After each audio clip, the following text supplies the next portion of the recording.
Please hang up and try again. Please hang up and try again. Pada sesi kedua ini akan ada dua pemateri, yaitu Bapak Daya Negeri Wijaya dan Bapak Adrian Perkasa, yang dua-duanya sedang menempuh studi di luar negeri ya. Untuk Pak Daya sedang di Porto, di Portugal, sedang berguru sama Cristiano Ronaldo mungkin ya, dan yang satunya Pak Adrian sedang di Leiden. Baik, ini pemateri dari luar kita tapi di sini dari dalam. Baik, berikutnya saya bacakan untuk CV pemateri pertama, yaitu Pak Daya Negeri Wijaya.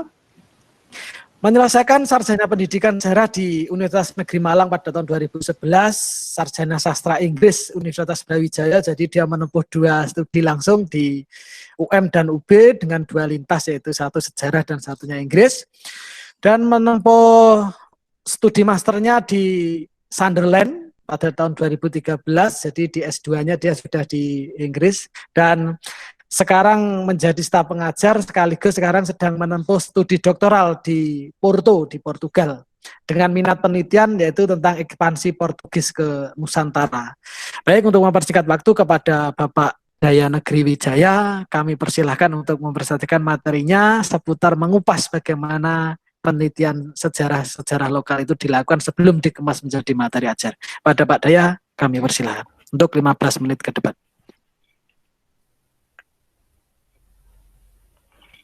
Halo, Bapak Ibu semuanya. Halo.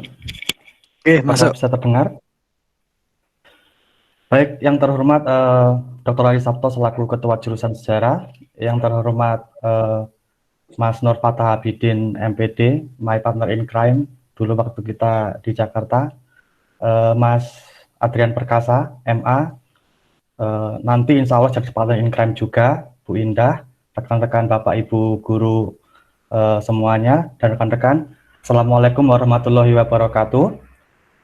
Sambil menunggu PowerPoint saya ditampilkan, mungkin saya akan memulai bahwa apa yang saya bahas pada pagi atau siang hari ini akan lebih melihat bagaimana kita mengaji sejarah lokal dari sudut pandang penelitian histori sendiri, walaupun sudah diungkap oleh revisi kurikulum 2013 yang saya baca di Permendikbud nomor 24 tahun 2016, dijelaskan bahwa sudah seyogyanya bahwa suplemen sejarah lokal itu dimasukkan dalam pembelajaran sejarah, karena kita ketahui bersama bahwa sejarah lokal dapat menjelaskan lebih komprehensif, lebih mendalam tentang apa yang terjadi di tingkat nasional maupun global, atau sebaliknya. Peristiwa-peristiwa global, teori-teori global tidak akan pernah bisa dijelaskan dengan baik apabila kita tidak pernah mengaji secara mikro. Ini yang kemudian menjadi logika saya tersendiri bahwa kebanyakan penelitian sejarah, penelitian ilmu sosial itu lebih melihat dari sudut pandang mikro. Yang ini akan saya sampaikan nanti sambil menunggu PowerPoint saya. Apakah sudah bisa ditampilkan PowerPoint-nya, Pak Wahyu? Atau saya langsung ngomong? Sebentar ini baru proses, mungkin bisa. Karena saya jujur saja lebih suka memandang wajah saya yang hampir ganteng ini. Ya, hampir kan? Iya. Jadi biar bersaing dengan Mas Adrian nanti sebagai artis.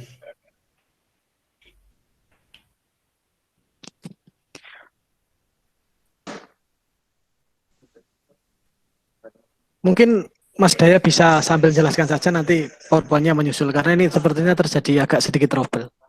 Iya, terima kasih. Jadi saya langsung saja Bapak Ibu semuanya, saya akan mulai dengan konsep sejarah lokal itu sendiri.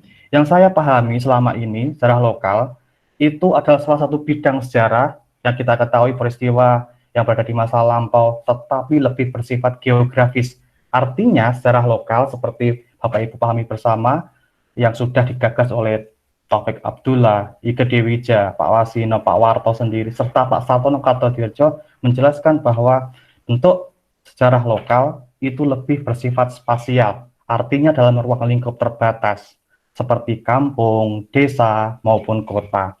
Yang menarik di sini, sejarah lokal itu entah bisa terkait atau tidak dengan sejarah nasional tidak ada masalah. Entah berpengaruh atau tidak ada masalah.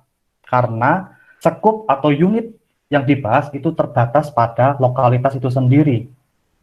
Dan cenderung penulisan sejarah lokal dewasa ini menggunakan ruang lingkup mikro. Artinya yang dibahas dalam lingkup kota, desa, atau kampung, tapi dengan aspek kehidupan tertentu, bisa politik, sosial, budaya, ekonomi, militer, dan lain sebagainya. Oleh karena itu, dewasa ini banyak yang kemudian mengasosiasikan antara sejarah lokal dan juga sejarah mikro. Padahal dua hal ini secara konseptual merupakan sesuatu yang berbeda. Seperti yang saya ungkap tadi, saya ulangi kembali bahwa sejarah lokal lebih bersifat spasial, sedangkan sejarah mikro itu mengaji aspek kehidupan manusianya secara tematik, bisa misalnya politik, ekonomi, budaya, dan lain sebagainya. Next, Mas Operator, Mas Bro.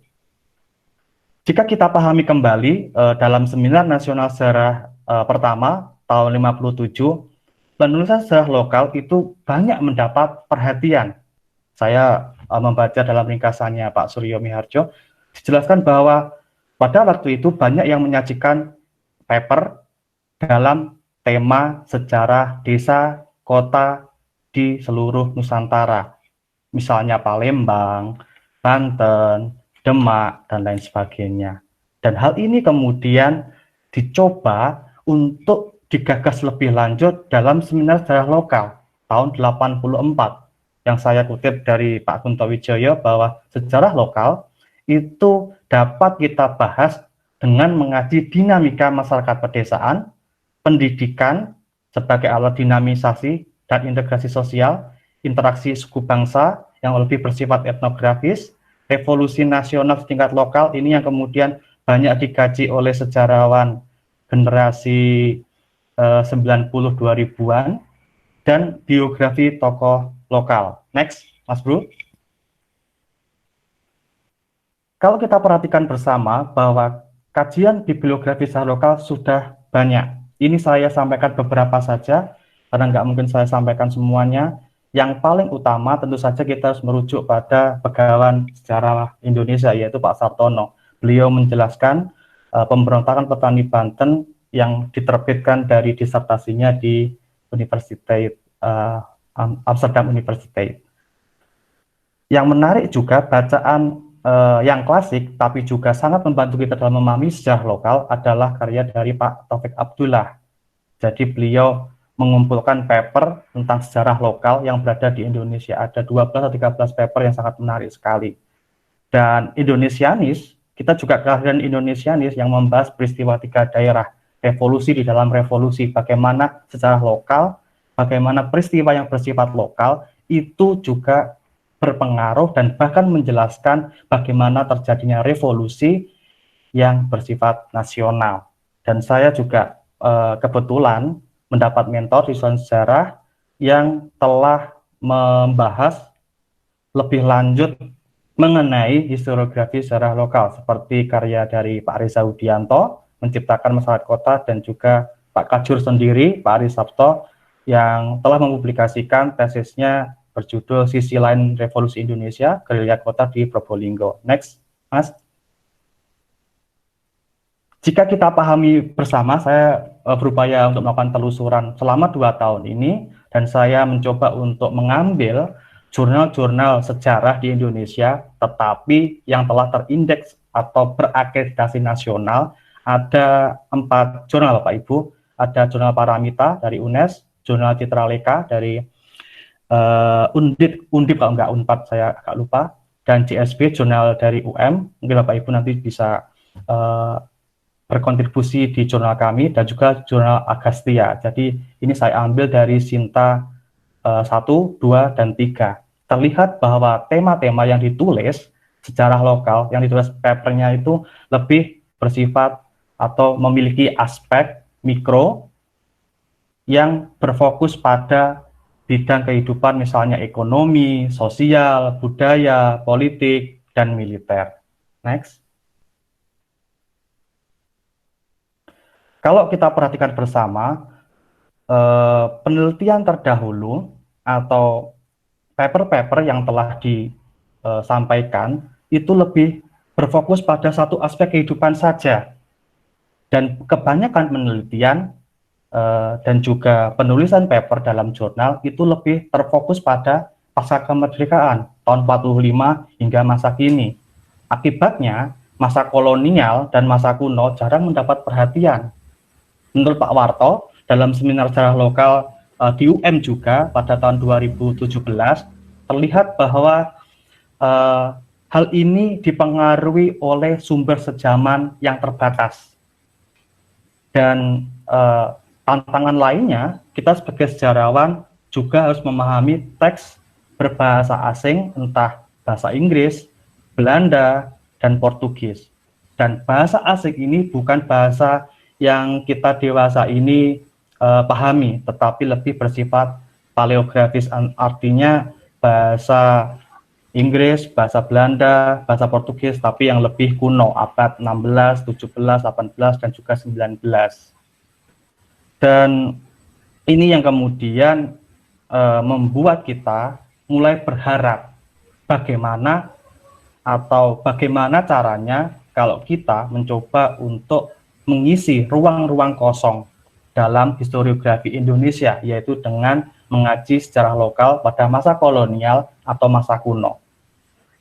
Hal ini saya rasakan kalau misalnya kita mengakses sumber Portugis, kita dapat mengaksesnya dari Biblioteca Nacional da Portuguesa yang linknya sudah saya sampaikan.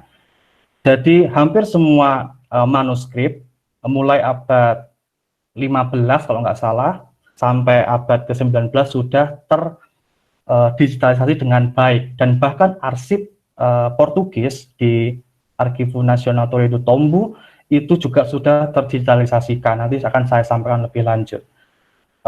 Hal ini yang saya ingin jelaskan siang hari ini, terutama saya mencoba untuk mengisi harapan dari Pak Kunto Wijoyo, bagaimana kalau sejarah lokal itu dikaji dalam dua aspek kehidupannya. Next, Mas. Ini saya mencoba untuk mengaji dari aspek sosial ekonomi, yaitu bagaimana relasi sosial dan pasar di Malaka. Bapak Ibu, saya mohon izin untuk menyampaikan topik disertasi saya tentang kehadiran orang Portugis di Malaka. Next. Pengkajian tentang Malaka terutama abad ke-16, 1511 sampai 1580, saya memakai periode ini salah satu chapter dari disertasi saya. Ini saya pakai sebelum Dom Sebastião itu terbunuh pada waktu perang di Ceuta, dan kemudian oleh Philip II itu Spanyol dan juga Portugal dikombinasikan atau digabungkan karena Philip mulai mengklaim bahwa melalui jalur ibu bahwa Portugal adalah bagian dari Spanyol, sehingga saya mencoba untuk berfokus pada abad ke-16 ini. Dan saya rasa sudah banyak penelitian tentang Malaka. Kalau dilihat dari aspek internal atau dinamika internal, Malaka sudah dikaji dalam aspek politik, sosial, ekonomi, budaya, bahkan jaringan ekonomi lokal juga telah dibahas. Kita melihat bahwa sosial, ekonomi, keagamaan juga sudah dibahas, serta perebutan kuasa atau geopolitik dalam ruang lingkup global, lokal, itu juga sudah dibahas. Oleh karena itu, saya mencoba untuk mengkaji dua aspek kehidupan dari Malaka sendiri, yaitu aspek sosial ekonomi. Bapak Ibu yang saya hormati, next. Kalau kita perhatikan bersama, jika kita kembali pada sejarah lokal, dilihat dari aspek atau dimensi lokalnya, dimensi spasialnya, maka saya mencoba untuk mengaji Malaka sebagai sudut pandang koloni. Jadi kalau kita perhatikan bersama, kalau kita menganalogikan antara sejarah global, nasional, sejarah lokal dalam ekspansi Portugis ke dunia, itu kita bisa menempatkan secara global sebagai Portuguese Empire, secara nasional sebagai Estado da India yang berpusat di Goa, dan secara lokal sebagai koloni-koloni di sepanjang Estado da India. Salah satunya adalah Melaka. Jadi Melaka pada abad ke-16, walaupun pada masa sebelumnya sebagai bandar yang besar, tetapi dalam ruang lingkup Estado da India atau State of India itu dianggap sebagai salah satu koloni kecil. Dan saya mencoba untuk menelisik salah satu aspek sosial, yaitu relasi sosial, dan juga aspek ekonomi. Yang saya coba bahas adalah bazar di Malaka. Bazar ini kalau kita perhatikan bersama beda antara bazar di Malaysia dan juga bazar di Indonesia. Kalau sekarang di Indonesia kita menganggap bazar sebagai pasar, tapi kalau di Malaysia misalnya Bapak Ibu berkunjung ke Kuala Lumpur, ke Raja Bot atau daerah lain, mereka masih menyebut pasar sebagai bazar. Ini diambil dari kosakata Persia. Dan Bapak Ibu yang saya hormati, kalau kita perhatikan bersama, ketersediaan sumber sejarah untuk masa kolonial Portugis, baik di Asia maupun di Nusantara, itu berlimpah sekali. Mulai dari Suma Oriental yang ditulis oleh Tom Pires, dan kebetulan juga yang menerjemahkan ke dalam bahasa Indonesia juga hadir di sini, yaitu Mas Adrian Perkasa, jadi nanti bisa membantu kalau misalnya ada pertanyaan. Tetapi yang saya juga nanti juga saya tanyakan pada Mas Adrian, Suma Oriental ini terdapat 3 versi, dan itu yang mungkin saya juga tidak terlalu membahasnya di sini. Ada versinya Portugis, ada versi Portugis yang tersimpan di Paris, ada versi Portugis yang tersimpan di Vatikan atau Roma. Bapak Ibu, Bapak, yang kemudian kita juga memperoleh data karya dari beberapa pujangga atau penulis kronik, yaitu Declaração de Malacca atau deskripsi Malaka, Comentarius do Grande Albuquerque, yaitu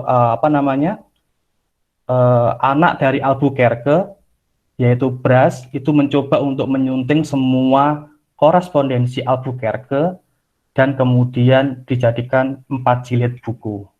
Dan yang paling menurut saya juga sedang mengkajinya, yaitu Peregrinação, karya dari Fernão Mendes Pinto, itu yang kemudian saya jadikan dasar bagaimana caranya kita mengkaji ekspansi Portugis di Nusantara, karena beliau sudah menjelaskan dan juga mendeskripsikan bagaimana cara menjelaskan historiografi yang lebih mudah dipahami dan juga humanis. Selain menggunakan perspektif Portugis, beliau juga seringkali mengutip bagaimana pendapat atau hasil observasinya pada kondisi lokal. Misalnya ketika dia pergi ke Cina, dia menjelaskan bahwa Cina A, B, C, D, dan Z, kemudian dia mengutip atau mengambil hasil observasinya bagaimana pendapat dari orang Cina itu pada Portugis. Jadi seperti ada dual view di antaranya.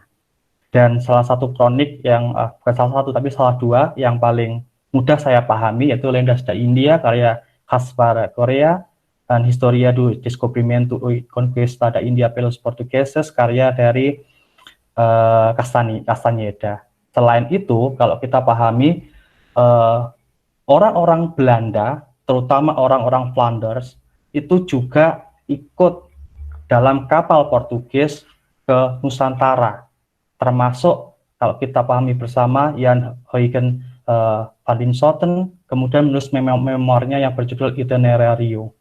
Dan juga kita tahu bahwa ketika Ambon dikuasai pada tahun 1605 oleh VOC, ada seorang Belanda juga yang kemudian menulis memoir, menceritakan bagaimana berbagai kisah tentang Nusantara, yaitu Francois Valentin dalam karyanya Oud en Nieuw Oost-Indie. Dan saya juga bersyukur bahwa pada waktu itu juga ada sumber Melayu, yaitu Sulati-Sulatin dan juga Hikayat Hang Tuah. Dan untuk analisisnya saya mencoba untuk memakai hermeneutika historis seperti yang diusulkan Pak Ari tadi. Ada analisis interpretatif pada sumber-sumber sejarah. Next. Bapak Ibu yang saya hormati, Portugis datang itu tergiur oleh bagaimana Melaka menjadi simpul perdagangan di abad ke-15. Pada waktu Sultan Mansur berkuasa, kita tahu bahwa banyak komoditas dari India, rempah-rempah dari Maluku, dan juga perak, emas, atau sutra dari Cina datang di Malaka. Orang pedagang dari India tidak perlu jauh-jauh ke Maluku jika ingin mendapat rempah-rempah, demikian sebaliknya. Jadi mereka bisa sambil menunggu mengurangi resiko penjelajahan samudera atau pelayaran dan mendapatkan untung yang berlebih. Termasuk kemudian orang Portugis yaitu Diego de Sequeira pada tahun 1509 datang ke Malaka dengan membawa misi bahwa mereka mendapatkan salah satu pos dagangnya di sana. Patut diingat pada waktu itu Portugis, mekanisme ekspansi atau kolonialisme Portugis berbeda dengan Spanyol maupun Belanda. Jadi lebih melihat pada penguasaan atau adanya pos dagang di berbagai wilayah yang mereka sebut sebagai jalur yang strategis. Next, setelah kemudian Diego de Sequeira berupaya berdagang di sana, namun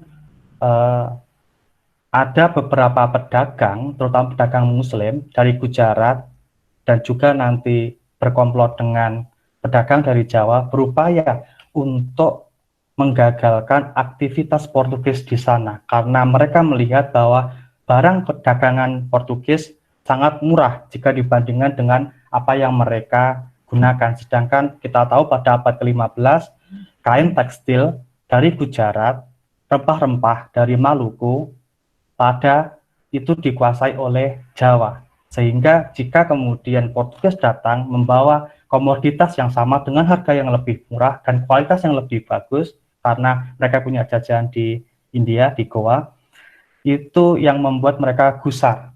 Hingga akhirnya kemudian mereka berkomplot dengan bendahara Melaka untuk mengusir Portugis. Mereka memburu dan juga menangkap Rui de Araújo, namun kapten kapal pada waktu itu yaitu Sequeira berhasil melarikan diri dan kembali ke Portugal.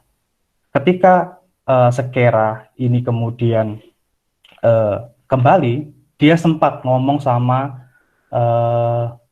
gubernurnya yaitu Afonso de Albuquerque, tapi tidak terlalu dianggap karena dia lebih percaya pada Rui Araújo yang kemudian mengirimkan surat melalui tangan dari Nina Catu yang orang Keling, Sah Bandar Keling yang kemudian membantu Portugis untuk menguasai Malaka. Kita dapat melihat bahwa pada awalnya Afonso de Albuquerque datang dengan satu misi, yaitu dia dapat membawa kembali tawanan Portugis temannya, yaitu Rui de Araújo. Tapi kemudian orang-orang Gujarat, orang-orang Jawa ini bersifat lebih menekan kesultanan agar tidak lagi menerima Portugis. Sehingga terjadi deadlock, perjanjian, dan lain sebagainya, akhirnya membuat Afonso de Albuquerque tidak memiliki pilihan lain. Dia kemudian segera melancarkan agresi pada kesultanan. Kalau misalnya Bapak Ibu bisa melihat, ini saya ambil dari Museum Sejarah dan Etnografi di Kuala Lumpur. Hal pertama yang dilakukan Albuquerque untuk menguasai Malaka adalah dengan menguasai jembatan yang menghubungkan antara Pulau Upeh dan juga kesultanan atau istana.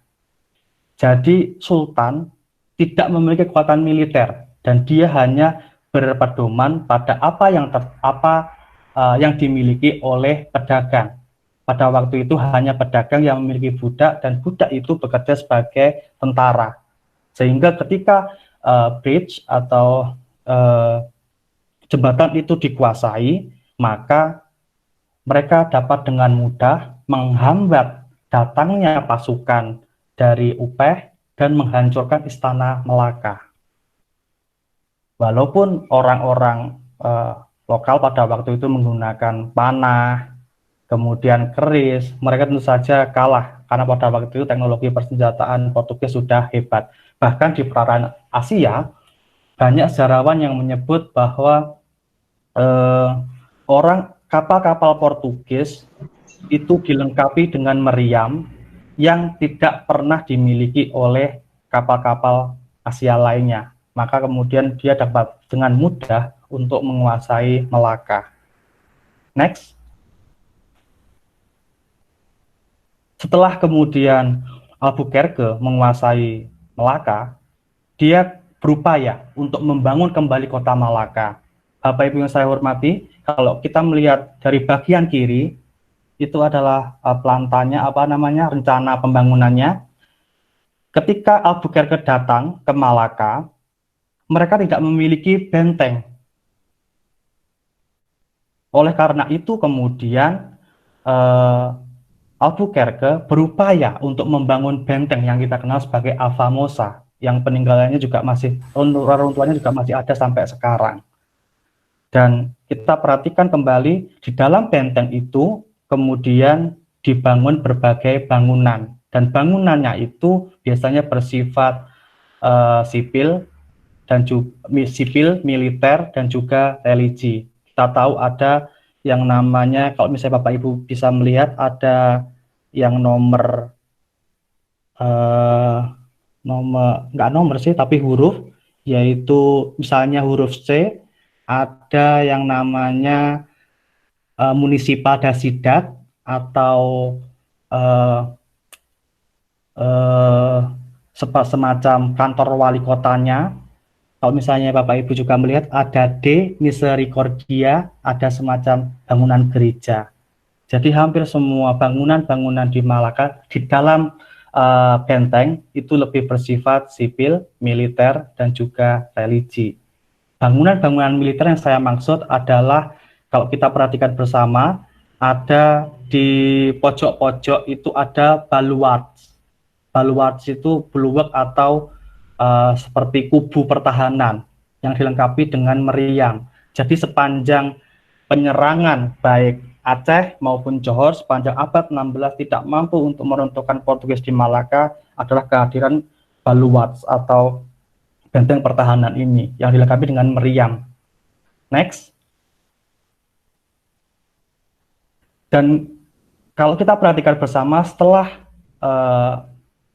Albuquerque melihat ada keamanan di dalam Malaka, dia mulai untuk memberikan berbagai kebijakan. Kalau kita ketahui bersama, Albuquerque ini sering dipandang sebagai manusia pohon pisang.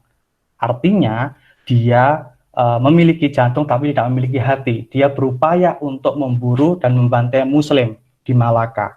Ini yang kemudian dijadikan sebagai asumsi dasar bahwa ada pertikaian atau konflik agama.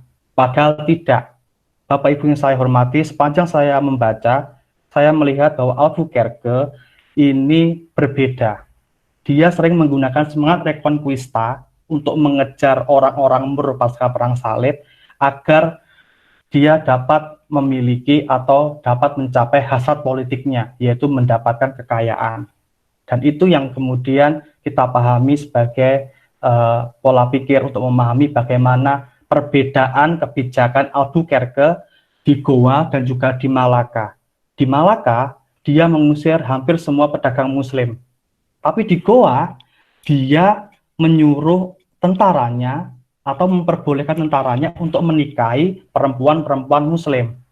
Karena pada waktu itu perempuan Muslim di Gujarat maupun di Goa itu cantik-cantik dan juga anak orang kaya, sehingga saya merasa bahwa Albuquerque ini mencoba memakai pola pikir agamis untuk mencapai atau menggunakan agama sebagai kendaraan untuk mencapai tujuannya. Dan kebijakan kedua yang diberikan oleh Albuquerque itu dia mengirimkan para petualang untuk mencari keperluan rempah-rempah. Kita tahu bersama ada Fernão de Abreu dan lain sebagainya. Dia juga meminta pedagang Siam, Pegu untuk memasok bahan pangan dari Malaka, karena kita tahu bahwa hubungan Albuquerque dengan Jawa pasca penaklukan Melaka itu telah surut. Artinya pada waktu itu orang Jawa, Utimuta Raja, pemimpinnya itu satu pihak dia mendukung Albuquerque, tapi putranya itu mendukung Sultan, sehingga ada semacam gonjang-ganjing di sini. Dan yang menarik nanti akan saya bahas lebih lanjut, bahwa Albuquerque ini mewajibkan tentaranya untuk tinggal dan menikah dengan perempuan lokal. Ini yang kemudian kita sebut sebagai komunitas atau grup sosial baru di dalam koloni, yaitu Uskada Asadus atau keturunan campuran antara orang Portugis dan orang lokal. Lokal yang saya maksud di sini adalah orang-orang Tamil dari India. Next.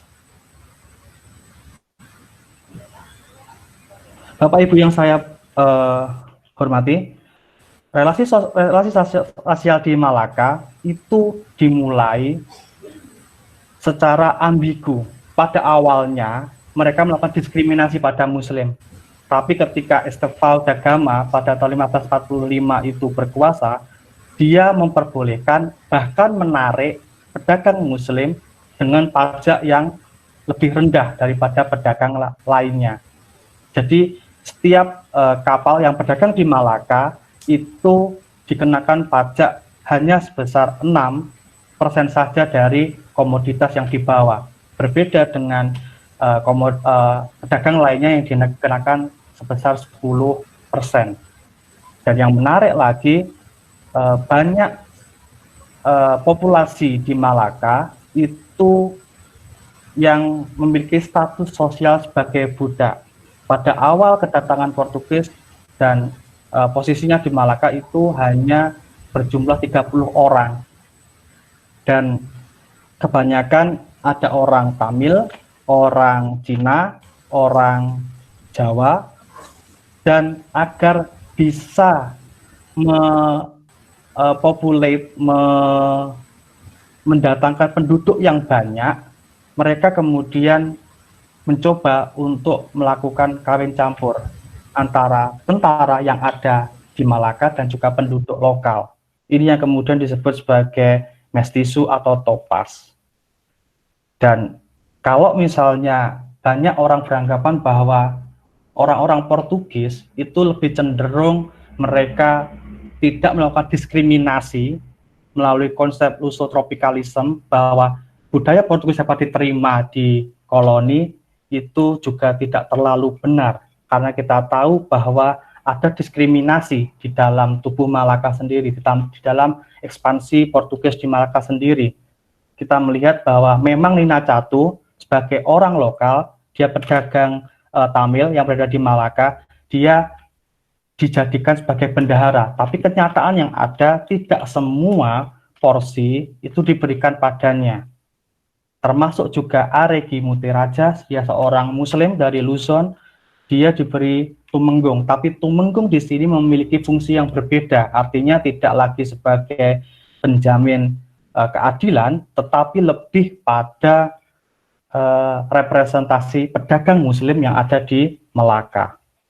Dan kita tahu bahwa penginjilan yang dilakukan oleh Francis Xavier dengan Societe Yesus SJ, itu dia tidak hanya melakukan penginjilan, tetapi juga melakukan perdagangan. Oleh karena itu, kita harus memahami bahwa Malaka sendiri adalah sebuah kota yang cukup ramai, dan banyak orang yang kemudian datang ke sana, dan mereka lebih ingin bergaya hidup seperti orang-orang nobel, orang-orang yang memiliki pangkat, memiliki orang-orang yang ningrat.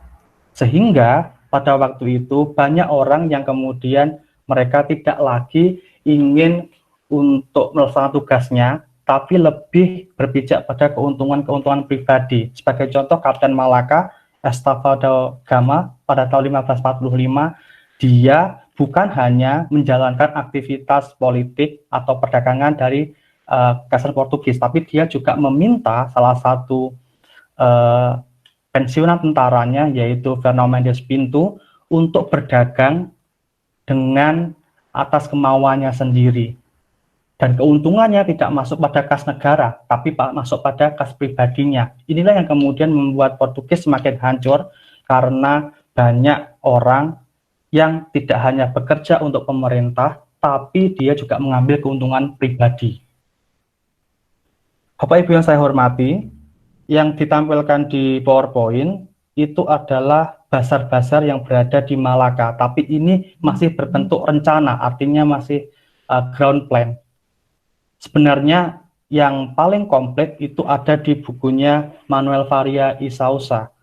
Dia menjelaskan bahwa, sebentar Mas, masih yang ini, masih yang sebelumnya, sebelum ke sini.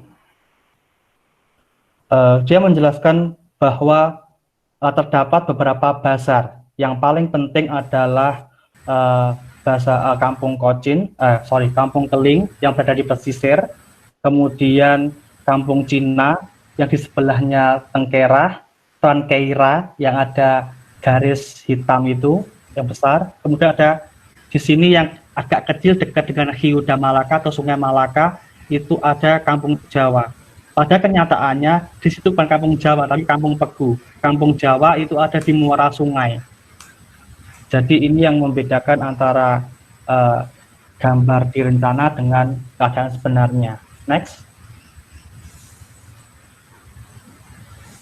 Sebenarnya aktivitas atau mata pencaharian di Malaka bukan hanya pedagang dan penjajah, tapi juga ada budak yang bekerja menjadi awak kapal, dan juga ada yang kemudian berprofesi sebagai nelayan, yang ikannya kemudian dijual oleh istri-istri mereka secara penjajah, yaitu mereka menjajakannya di Upeh, di Pasar Jawa, Kampung Cina, dan lain sebagainya. Dan pada waktu itu perempuan di sana tidak duduk di rumah, tapi mereka lebih suka bekerja. Bahkan ada sebagian dari mereka, terutama yang menikah dengan orang Portugis, mereka juga menjual budak. Dan tipe yang paling banyak di Malaka adalah tipe pedagang. Mereka biasanya melayani ekspor-impor di Malaka. Nama-nama seperti Uti Mutaraja, Pateh Kadir, Tuan Pulaskar itu adalah pemimpin Jawa yang menguasai bahasa Jawa.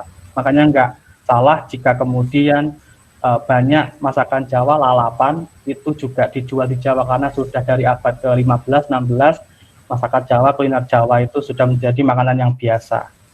Dan yang paling penting selain Nina Catu adalah Nina Surya Dewa. Dia juga pedagang yang banyak mengirimkan kapal baik ke Siam, Pegu, Sunda, dan lain sebagainya.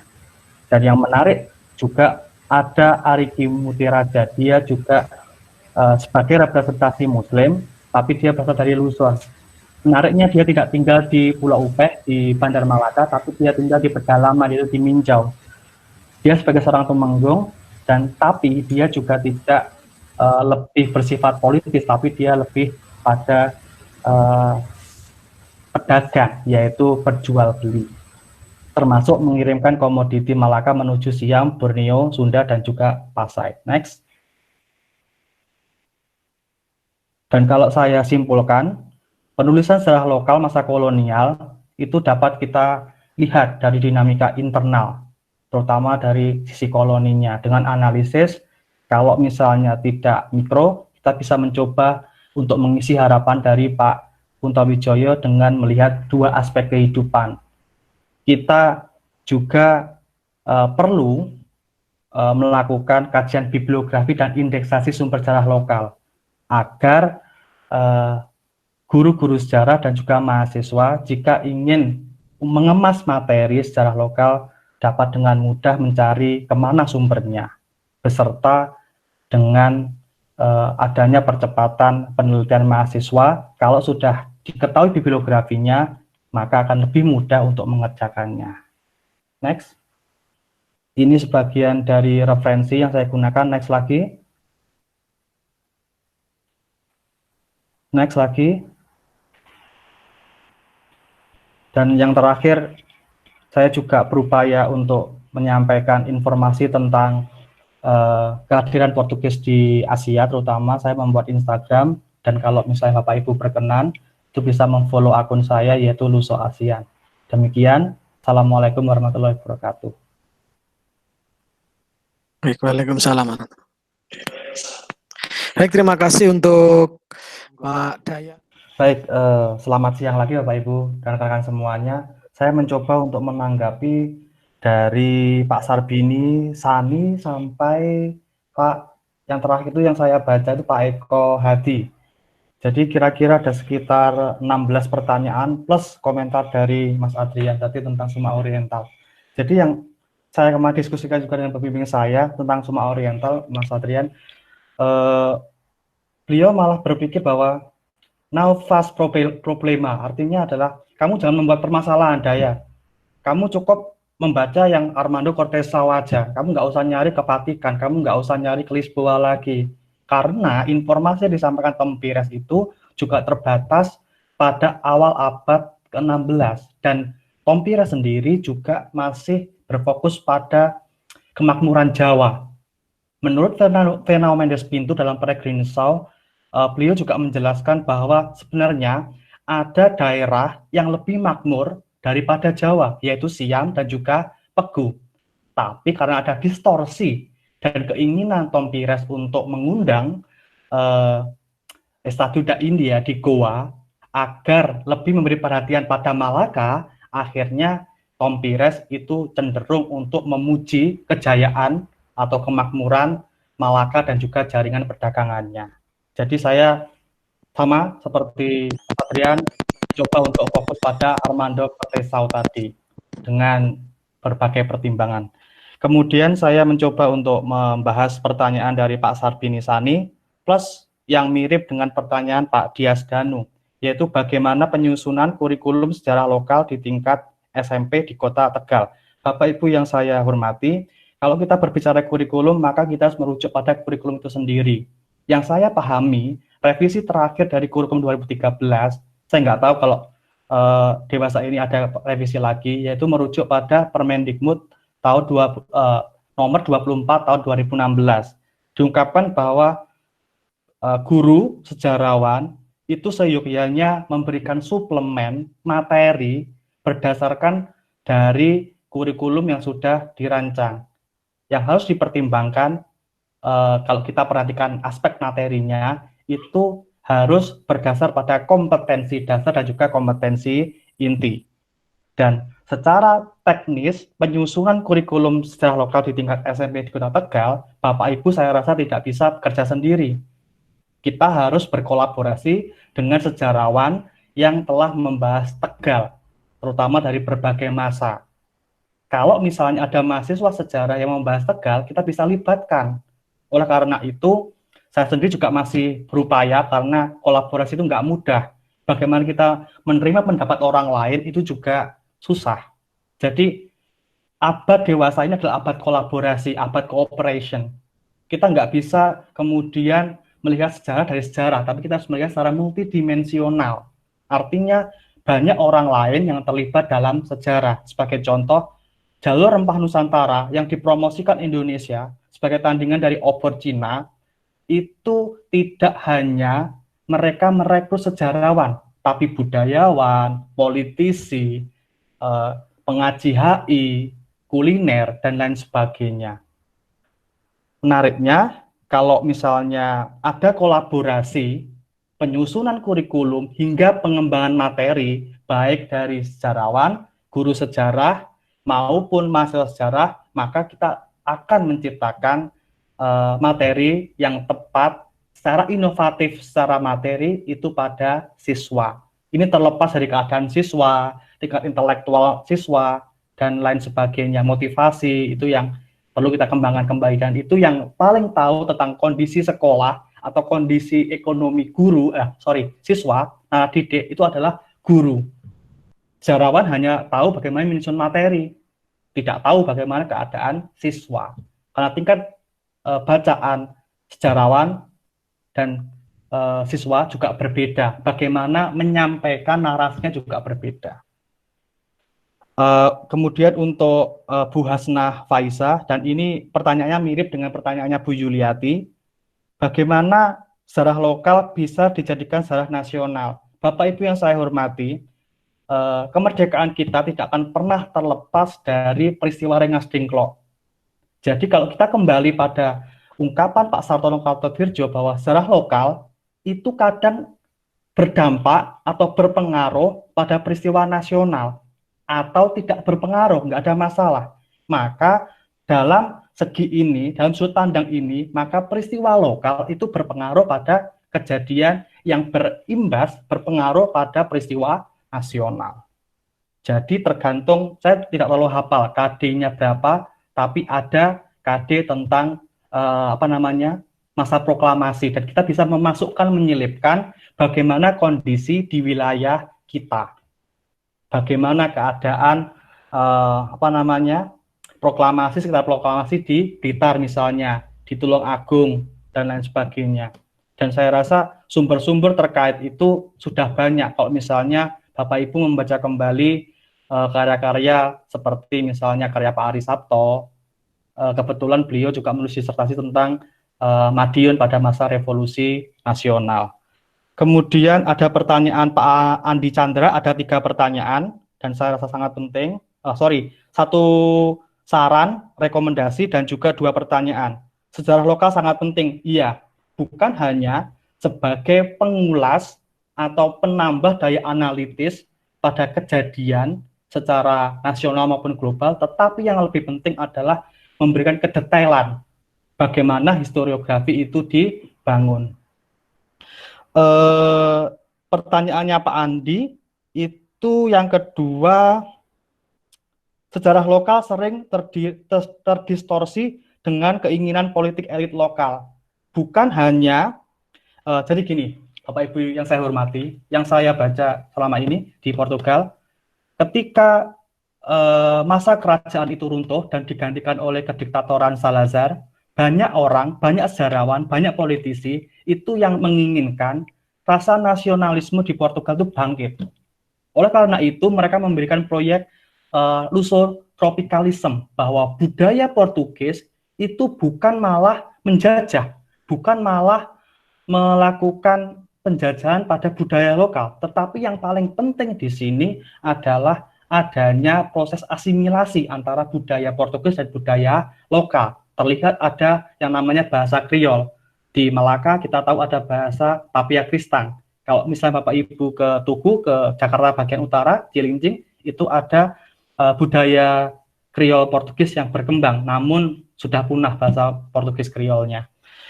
Pertanyaan yang ketiga dari Pak Andi Chandra itu historiografi, jarang elit politisi, elit politik dan elit militer yang menulis di jurnal. Bukan hanya, kalau misalnya kita boleh jujur, bukan hanya elit politik dan militer yang tidak menjadikan jurnal sebagai bahan bacaan, tetapi dewasa ini koran, majalah ataupun Jawa Pos atau Tempo atau Kompas itu juga jarang dijadikan sebagai bacaan. Dewasa ini kita terserang betapa banyaknya berita-berita hoax yang bertebaran yang disebut sebagai berita di media sosial. Jadi Indonesia sendiri masih merancang bagaimana caranya mengarus utamakan jurnal sebagai bacaan akademik. Terlihat Sinta sendiri masih beberapa tahun belakang. Kalau kita telusuri 10 tahun bagaimana historiografi Indonesia dari perspektif jurnal-jurnal sejarah di Indonesia, tentu saja kita tidak bisa karena Sinta sendiri baru ada tahun 2017 atau 2018, saya agak kurang tepat tahu pastinya. Pertanyaan dari Bu Yunia Rahma tentang penggunaan sejarah lokal dengan perspektif multikultural. Bapak Ibu yang saya hormati, kalau yang dimaksud dengan sejarah lokal masa kolonial, maka saya akan berupaya untuk menjawabnya. Nanti yang masa prakolonial mungkin dilengkapi oleh Mas Adrian. Jadi Bapak Ibu yang sekalian, kalau saya memakai konteks Kota Malang sebagai sejarah lokal, kita dapat menggunakan wawasan multikultural itu untuk mengajarkan di sekolah, di kelas. Sebagai contoh, tentu di Malang ada berbagai tinggalan. Ada tinggalan Islam, ada tinggalan kolonial, dan lain sebagainya. Kita bisa coba ramu bahwa sebelum siswa-siswa yang heterogen itu ada di masa lampau, orang-orang dari berbagai wilayah juga datang ke Malang, terutama pasca 1901. Kalau misalnya Bapak Ibu membaca buku dari Pak Reza yang diterbitkan dari disertasinya, akan terlihat bagaimana multikulturalisme Kota Malang itu tumbuh pasca 1901. Kemudian pertanyaan dari Pak Iwayan Putra tentang manuskrip kuno dan lontar, bagaimana penggunaan dalam sejarah lokal. Saya rasa untuk lontar nanti biar dilengkapi oleh Mas Adrian, karena saya juga tidak terlalu banyak menggunakan sejarah lontar. Tapi untuk manuskrip kuno yang terakhir saya baca itu abad ke-16, yaitu manuskrip Portugis. Untuk manuskrip Melayu itu yang paling tua yang saya baca abad ke-16, ada Sulates Sulatin, Bustanus Salatin, dan juga Hikayat Hang Tuah. Jadi kita bisa menggunakan Hikayat Hang Tuah bukan hanya dalam perspektif lokal ataupun nasional, tapi juga internasionalisme seperti yang disampaikan oleh Soekarno, bahwa nasionalisme Indonesia atau nasionalisme dalam sudut pandang ini Malaysia seharusnya itu bisa kita gunakan sebagai intisari dari wawasan-wawasan global. Jadi nasionalisme tidak lagi sempit. Kita tahu bahwa Hikayat Hang Tuah menceritakan bagaimana prosesi Hang Tuah sendiri yang melakukan perjalanan, sama seperti Hayam Wuruk yang nanti juga disampaikan oleh Mas Adrian Nagara Kertagama. Saya juga nggak terlalu mendalaminya.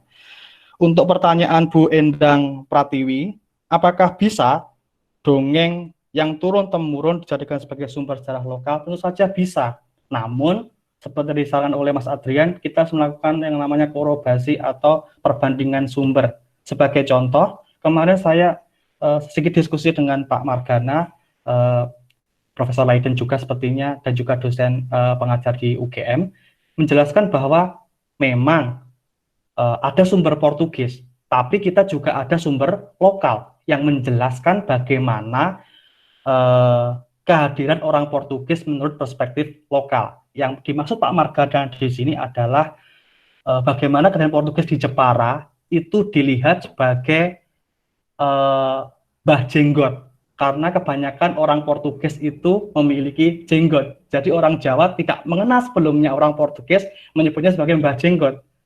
Dan di Babat Jepara kalau nggak salah, menurut Pak Margana, dijelaskan bahwa orang Portugis yang datang ke Jepara itu pertama kali sebagai jin, karena berbeda. Dia punya kulit yang berbeda, dia berkulit putih dan rambutnya seperti seperti terbakar karena lebih ke pirang dan merah, sehingga disebut sebagai jin abang. Nah, hal seperti ini yang sebenarnya ada di Jepara yang bisa kita jadikan sebagai pelengkap dari sumber-sumber yang telah ada. Kemudian pertanyaan dari Bu Ayu Fitri, Kerajaan Melaka sebelum kedatangan Portugis itu bekerjasama dengan orang laut. Jadi patut diingat Bapak Ibu bahwa yang mendirikan Malaka itu bukan orang Malaysia sekarang, tapi para Meswara, para Pangeran Palembang, menantu dari kalau nggak salah Raja Majapahit. Saya lupa nama rajanya. Jadi dia membangun Melaka itu dengan bantuan orang Selat, karena orang Selat merasa bahwa dia adalah abdi dari Sriwijaya, yaitu abdi dari Palembang. Maka kemudian dia membantu para Meswara dengan satu catatan, bahwa para Meswara boleh menjadi raja atau sultan, tetapi yang mengelola politik perdagangan adalah orang-orang Selat yang dikenal sebagai Mandarin, dan jabatannya adalah bendahara. Pertanyaan dari Bu Nikmatul Makrifah kalau nggak salah, ini bukan pertanyaan tapi juga saran. Beliau berdomisili di Wagir kalau nggak salah, dekat dengan rumah saya di Malang. Bukan hanya mahasiswa yang meneliti sejarah lokal, tapi juga guru yang menulis sejarah lokal. Ini juga membuktikan bahwa guru sejarah bukan hanya berada di kelas, tapi juga kembali mempelajari sumber-sumber sejarah lokal. Bahkan Bu Nikmatul juga menulis sejarah lokal. Dan kemudian ada pertanyaan super hot ini dari mentor saya, Pak Blasio Suprapto. bagaimana bukan hubungan sih, bagaimana sejarah lokal dalam perspektif historiografi Portugis dan hubungkan dengan gerakan misionaris Francis Xavier karena beliau adalah salah satu pengajar dari perkembangan agama-agama di Nusantara. Jadi yang saya pahami, hampir semua tesis disertasi yang ada di kampus saya sekarang di Porto, hampir semua menulis tentang ekspansi Portugis, tapi dari sudut pandang lokal. Jadi misalnya ekspansi Portugis dilihat dari pelabuhan di utara Portugal, misalnya di Vila de Conde. Kalau saya di Malaka, ada teman saya di Goa. Jadi ini yang menurut tim dosen di Porto itu dapat kemudian memberikan sumbangsi, signifikansi pada perkembangan historiografi di Portugal. Apabila kita menemukan sumber lokal yang ada di Malaka atau di Vila de Conde itu lebih bagus lagi. Sebagai contoh, saya mengkaji Malaka, kalau misalnya Bapak Ibu bepergian atau mengunjungi Arsip Negara Malaysia akan terlihat bahwa di sana tersimpan buku baptismal. Jadi mereka merekam, ini sumber Belanda, sumber VOC, merekam bagaimana orang-orang Portugis yang convert ke agama Protestan, yang menikah dengan orang-orang Belanda dan orang-orang lokal, dan convert ke Protestan. Jadi kalau misalnya ada sumber sejarah lokal seperti ini, maka kemudian dapat kita jadikan sebagai alasan bahwa kajian kita, tulisan kita, itu memberikan signifikansi pada perkembangan historiografi, bukan hanya di Portugal, di Indonesia, tapi juga global. Pertanyaan dari Pak Blas yang kedua, bagaimana gerakan misionaris Xavier? Apakah ada sumber lokalnya? Kebetulan saya kemarin mendapat proyek tentang Ambon, dalam jalur Rempah Nusantara, terlihat bahwa Xavier dengan SJ, Society de Jesus, itu juga pernah berkunjung ke Ambon. Dan menariknya, ada sumber lokal yang membahas kedatangan mereka, yaitu Hikayat Tanah Hitu. Makanya kemudian saya juga ingin bertemu dengan Mas Adrian di Leiden, agar bisa ditemani untuk meminjam manuskrip tersebut. Kalau misalnya saya bisa menggunakan sumber lokal tersebut, saya rasa bisa memberikan informasi berharga pada perjalanan Santo yang dianggap mampu mengunjungi 7 samudera ini, yaitu Francis Xavier. Nah, pertanyaannya Pak Sigit Aji tentang rekonstruksi sejarah lokal dan integrasi dalam pembelajaran di sekolah, ini hampir sama dengan pertanyaan dari Bu Nikmatul. Pembelajaran sejarah lokal yang sederhana bagi siswa seperti apa? Kalau kita perhatikan di Inggris sendiri, yang berkembang dalam tema sejarah lokal adalah family history atau sejarah keluarga.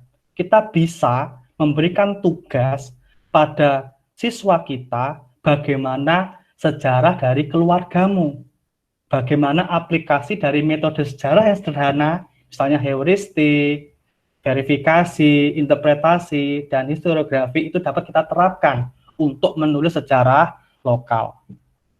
Kemudian ada pertanyaan dari Bu Hasrah Faizah, itu tentang sumber sejarah tentang masa Islam. Saya rasa nanti Mas Adrian yang bisa menjelaskan lebih lanjut, tapi yang saya pahami ada banyak sumber Portugis yang menjelaskan tentang keberadaan kerajaan Islam, terutama di pesisir utara Jawa. Saya sebut misalnya ada Jorge Lemus, Circus Historia de Circus de Malacca. Jadi pada waktu itu di 1578 ada penyerangan Ratu Jepara yang kita kenal sekarang sebagai Ratu Kalinyamat ke Malaka. Itu juga dibahas. Intinya tempat-tempat yang berhubungan dengan Portugis itu pasti dibahas. Untuk pertanyaan dari Pak Eko Hadi yang terakhir, sumber data. Mengingatkan Mas Jaya. Ya, ini yang terakhir. Yang terakhir. Oke, siap. Pak Eko Hadi, sumber data yang minim dari Pemda. Menurut saya bukan sumber datanya yang minim, tapi sumber dananya yang minim dari Pemda. Kalau misalnya kita pahami bersama bahwa sumber lokal di Blitar itu melimpah. tapi kita harus mengkajinya melalui metode sejarah lisan. Artinya kita menelusuri tradisi tuturnya. Sebagai contoh, kalau misalnya kita ke Blitar bagian selatan, Bapak Ibu juga pasti paham mengapa banyak orang-orang di sana yang jarang menjadi pegawai sipil atau VNS, bahasanya kerennya. Karena ada stigma cap bahwa mereka masih keturunan dari orang-orang yang memberontak di masa lampau. Jadi hal seperti ini yang dapat kita kaji kembali dalam penulisan atau pembelajaran sejarah lokal. Kurang lebihnya demikian, nanti bisa kita berhubungan melalui sosial media, mungkin diteruskan oleh Mas Adrian. Terima kasih, Mas. Baik, terima kasih untuk